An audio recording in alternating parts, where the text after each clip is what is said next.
I just don't know. A Charlie Brown Christmas was not just a gentle holiday cartoon. It was a quiet rebellion wrapped in snow and silence. What looked simple on screen hides panic fights, deadlines, and network fear behind the scenes. Jazz clashed with executives. Child voices terrified producers. Religious language nearly killed the broadcast. This was not safe animation. It was a gamble. What audiences never saw were the risks that almost erased it forever. Stay with me as we reveal 20 weird facts about A Charlie Brown Christmas. Fact number 20. The entire production exists because another project collapsed at the last second. Coca-Cola originally wanted a documentary-style holiday special using Peanuts characters. When that idea fell apart, CBS suddenly needed something to fill a Christmas slot. There was no long-term plan. There was panic. The network turned to Charles Schulz and Bill Melendez with almost no time. Not months, weeks. What audiences never knew was that the special was born from desperation, not confidence. The schedule crushed the crew. Layouts were rushed, animation cells stacked up, call sheets changed daily. It was not careful crafting. It was survival. That urgency shapes the final tone. Sparse scenes, long silences, empty snow. Not because of artistic purity, but because time ran out. The quiet you feel is the sound of animators racing the calendar. Fact number 19. CBS executives hated the special after the first screening. Not disliked, hated. They thought it was slow, too quiet, too strange. What terrified them most was the jazz. They expected cheerful orchestral music. Instead, they got Vince Guaraldi pounding melancholy chords. To executives, it sounded wrong, uncommercial, unsafe. One reportedly said it would never air again. What audiences never knew was that cancellation was discussed before the first broadcast. The crew felt crushed. They believed their careers were finished. Bill Melendez told his team to enjoy it because this was likely the end. Not a hit, not a classic, a final mistake. The irony burns. That very jazz score later becomes inseparable from Christmas itself. What executives feared became the heartbeat of the holiday. Fact number 18. The children voices nearly killed the project. Networks wanted trained adult voice actors who could hit lines cleanly. Charles Schulz refused. He insisted on real children. That choice terrified producers. Kids stumbled, lines cracked, timing fell apart. Dailies sounded messy. Executives complained constantly. What audiences never knew was that every imperfect pause was considered a flaw. Yet that raw sound becomes the soul of the special. You hear breath, you hear hesitation, you hear loneliness, not polished performance but childhood itself. Recording sessions were chaotic. Kids fidgeted, lines were forgotten. Melendez fought to keep them, not for realism, but for honesty. Those shaky voices do not act sadness. They reveal it. The vulnerability you feel is not scripted. It is real children struggling under studio lights. Fact number 17. The religious speech at the end almost caused the special to be pulled. Linus reading from the gospel was unheard of in network animation. Executives panicked. They warned it would alienate viewers. Sponsors worried. Standards departments pushed back. What audiences never knew was that Charles Schulz refused every compromise. No edits, no shortening, no replacement. He believed the message mattered more than ratings. It was a risk that could have ended future Peanuts projects. In that moment, Schulz gambled everything on one quiet speech.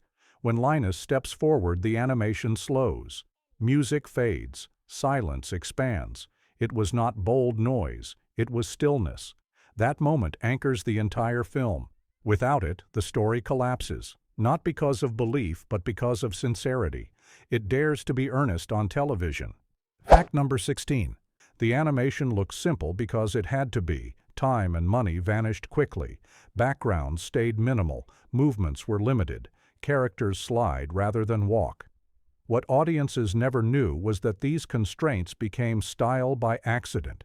The empty spaces emphasize loneliness. The long holds let emotions breathe. Snow falls endlessly because it hides shortcuts. Yet those shortcuts create mood. The world feels vast and cold. Charlie Brown looks smaller inside it. Not because of intention but necessity. Practical effects were non-existent. Everything relied on timing and restraint. The result feels meditative, almost sad. The lack of visual noise forces you to listen, to music, to silence, to thought. What began as compromise becomes philosophy. The animation does not shout, it waits. That patience changes everything. Fact number 15.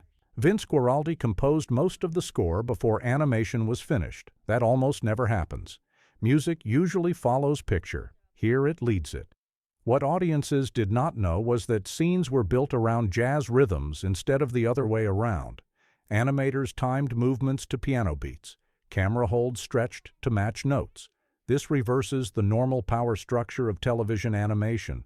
Jazz became the director, not visuals, not dialogue.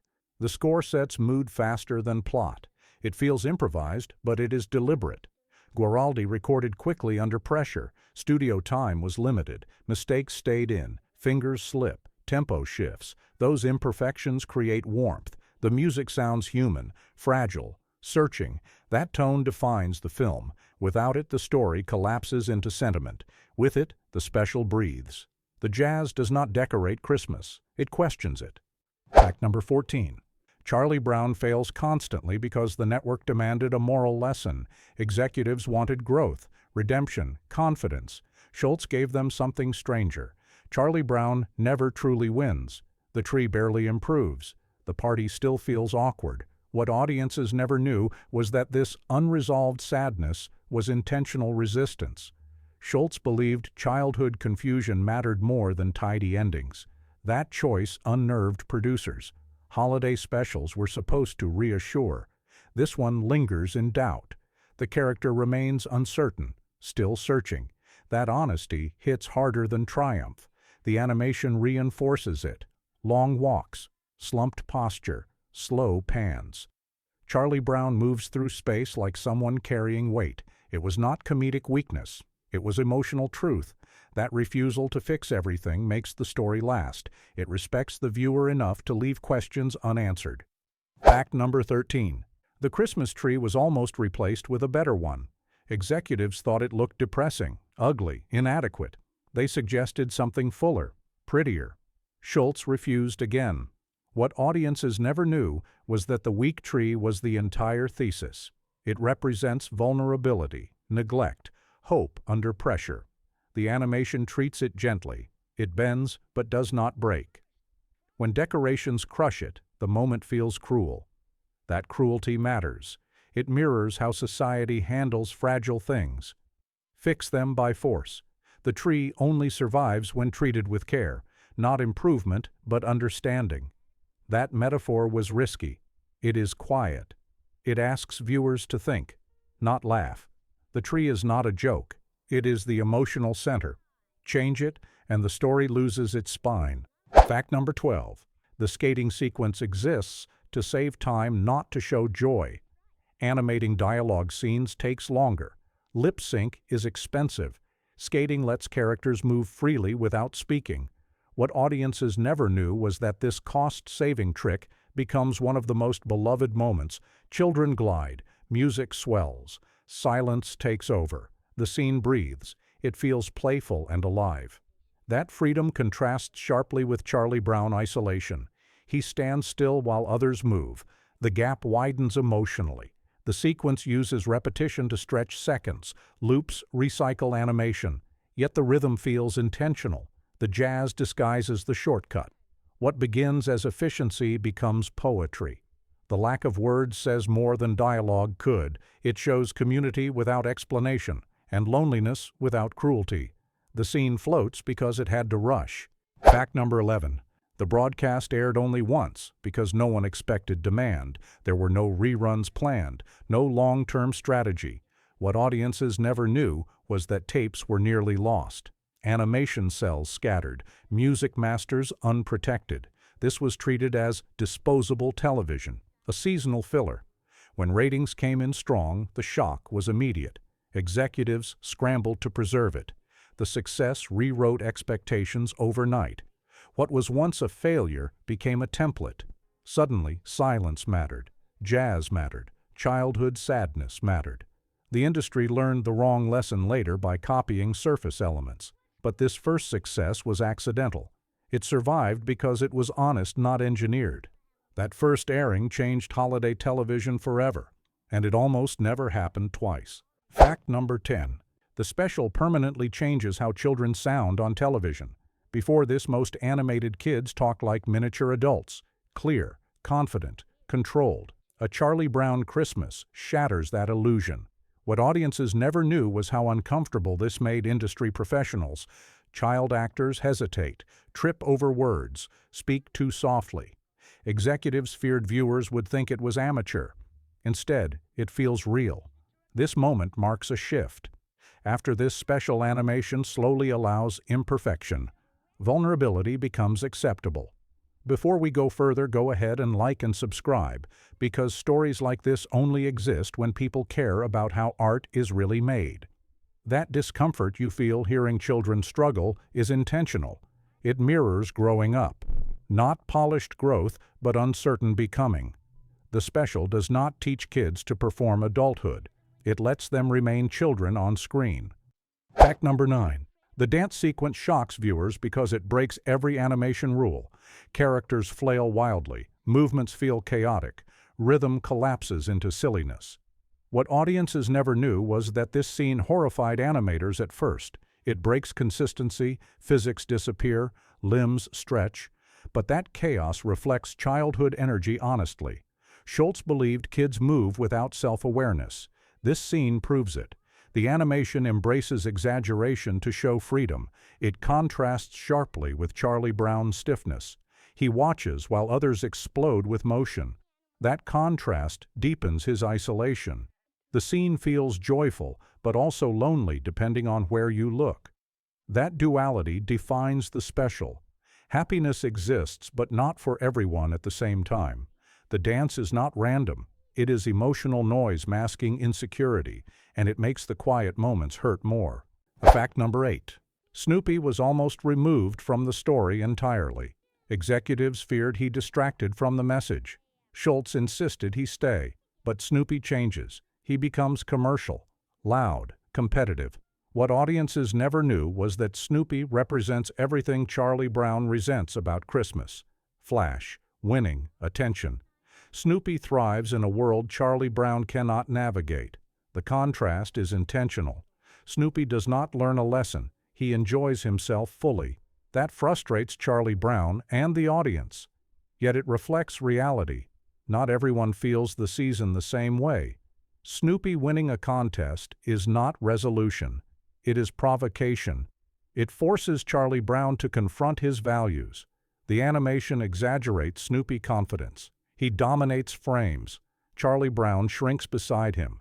Their dynamic is conflict without violence, and it feels painfully true. Fact number 7. The football gag disappears almost entirely in this special. That absence matters. What audiences never knew was that Schultz avoided repeating Lucy cruelty here. The tone demanded restraint. Lucy still dominates, but her aggression softens. She lectures instead of tricks. That shift protects the mood. The story focuses on internal struggle, not external humiliation. The animation slows Lucy's movements. Her power comes from words, not action. This creates a different threat. Social pressure instead of physical loss. Charlie Brown suffers quietly. That quiet suffering defines the film. Removing the football gag was not accidental. It removes comedy armor. There is no punchline safety net. When Charlie Brown fails, he fails emotionally. That honesty hurts more, and it sticks longer. The film dares to let sadness exist without relief. Fact number 6. The ending applause around the tree was not originally planned. It emerges organically from production chaos. Animators needed closure. Schultz wanted unity. The solution was simple gathering. What audiences never knew was how radical this felt. No villain defeated, no lesson announced, just children coming together quietly.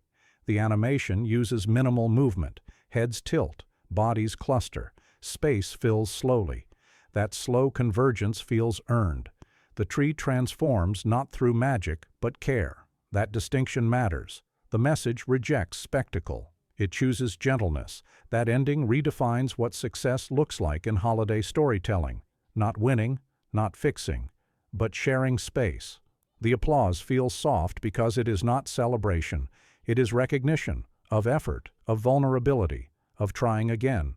That ending lingers because it refuses to shout. Fact number 5.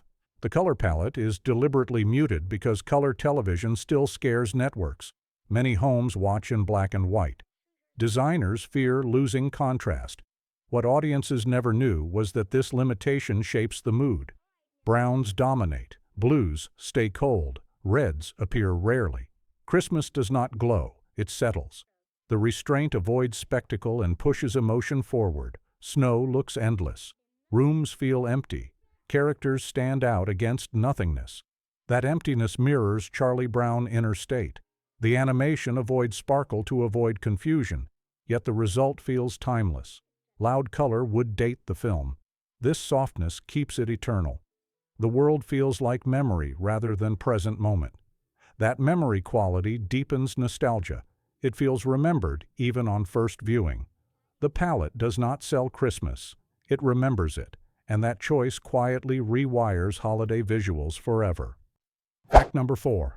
The laugh track is completely absent, and that terrifies executives. Television comedy depends on cues. This special offers none. What audiences never knew was how risky silence felt in prime time. Without laughter, viewers must decide how to feel. That creates vulnerability. The humor becomes gentle, awkward, human. Pauses stretch. Jokes land softly or not at all. That uncertainty mirrors Charlie Brown experience. He never knows when he fits in. Silence becomes emotional space. The animation trusts the audience. It does not instruct reaction. That trust was rare then and remains rare now. Removing the laugh track shifts power to the viewer. It invites reflection rather than consumption. The result feels intimate, like eavesdropping on childhood rather than watching performance. That silence becomes revolutionary. It proves quiet can hold attention better than noise. Fact number 3. The special refuses to mock belief or sentimentality, yet avoids preaching. That balance is fragile. What audiences never knew was how carefully Schultz walked that line. Characters argue, doubt surfaces, sarcasm exists, yet sincerity remains intact. The story allows faith without dominance, doubt without ridicule. That nuance keeps it alive across generations. The animation supports this by never exaggerating Linus' speech. He does not glow. Music does not swell. The moment stays grounded. That restraint respects intelligence. It lets meaning emerge naturally. Many later specials imitate the surface but miss this balance. They shout messages. This one whispers. The whisper carries farther. It reaches people across belief systems. That inclusive sincerity becomes the special greatest strength. It invites reflection instead of demanding agreement. And that invitation never expires. Fact number 2. Charlie Brown never stops being sad, and that is the point. What audiences never knew was how radical that choice remains. Most stories demand transformation. This one offers understanding instead. Charlie Brown finds brief comfort, not cure. His struggle persists. The animation reinforces this by ending on quiet continuation, not resolution. Snow still falls. Life continues. That honesty resonates deeply. It validates feelings instead of correcting them. Viewers recognize themselves, especially adults who carry childhood disappointment forward. This is not a lesson about fixing sadness. It is about living with it gently. That approach gives the special emotional longevity. It grows with the audience. Children see confusion. Adults see endurance. The film does not age because its truth does not change. Sadness is not a flaw. It is part of being human. Fact number 1. The special succeeds because it trusts vulnerability over spectacle. What audiences never knew was how alone the creators felt making it. They expected failure, ridicule, career damage. Instead, they delivered something honest. That honesty carries risk. It still does. But it rewards courage. Every quiet beat exists because someone refused to shout. Every pause survives because someone trusted silence. The film does not sell happiness. It searches for meaning. That search resonates more deeply than answers. A Charlie Brown Christmas endures because it allows space for viewers to feel unseen emotions. It respects childhood and adulthood equally. It never pretends the holidays are easy. It suggests they are worth navigating anyway. That balance of melancholy and hope becomes its true miracle. Bonus fact: the entire special is animated by people who never imagined it would last beyond one night. Cells were reused, assets discarded. Preservation was accidental. What audiences never knew was how close this classic came to disappearing. Its survival mirrors its message. Fragile things need care, not praise, not polish, just protection. The film lives because people chose to keep it, to share it, to return to it yearly. Its legacy is not nostalgia, it is permission. Permission to feel quietly during loud seasons. Permission to question joy. Permission to sit with uncertainty. This is not just a Christmas special, it is a reminder. The holidays do not demand happiness, they invite honesty.